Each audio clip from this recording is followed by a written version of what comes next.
Hello மக்களே! இன்றைக்கி பார்த்தீங்கன்னா சண்டே வந்து இன்றைக்கி வந்து ஃபங்க்ஷன் எங்கள் ஊரில். ஸோ அதுக்காக கிளம்பிட்டோம். நான், ஹஸ்பண்டு, குழந்த, அம்மா, அப்பா எல்லோரும் சேர்ந்து கிளம்பிட்டோம்.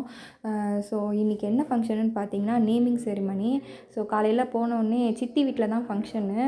சித்திக்கு பேத்தி பிறந்திருக்கு. அவங்களுக்கு தான் நேமிங் செரிமனி. ஸோ காலையில் டிஃபன்லாம் சாப்பிட்டுட்டு டிஃபன் பார்த்திங்கன்னா இட்லி, பொங்கல், சாம்பார், சட்னி, வடை. ஸோ அதை சாப்பிட்டுட்டு அப்படியே பார்த்திங்கன்னா ஃபங்க்ஷன் நடக்கிற வீட்டுக்கு வந்து கிளம்பியாச்சு.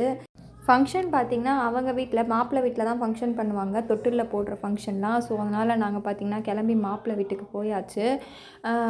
வீட்டிலே தான் ஃபங்க்ஷன் நடக்கும், தொட்டிலில் போடுறது. ஸோ அங்கே பார்த்திங்கன்னா அவங்களே வந்து பார்த்திங்கன்னா சூப்பராக இந்த இதெல்லாம் வாங்கி எல்லாமே அவங்களே டெக்கரேட் பண்ணியிருந்தாங்க. இந்த வருஷத்தட்டெல்லாம் பார்த்திங்கன்னா எங்கள் சித்தி வீட்டில் அரேஞ்ச் பண்ணது. அப்புறம் பார்த்திங்கன்னா குழந்தையும் தொட்டிலில் போட்டாச்சு. குழந்தைக்கு வந்து பவ்யஸ்ரீ அப்படின்னு பேர் வச்சுருந்தாங்க. சூப்பராக இருந்துச்சுல்ல. அம்மா அப்பா அவங்க கிஃப்ட் கொடுத்துட்டாங்க. நானும் எங்களோட கிஃப்ட் கொடுத்துட்டு விருந்து சாப்பாடு சாப்பிட்டு முடிச்சுட்டு ஊருக்கு கிளம்பியாச்சு. அவ்வளோதான், பாய்.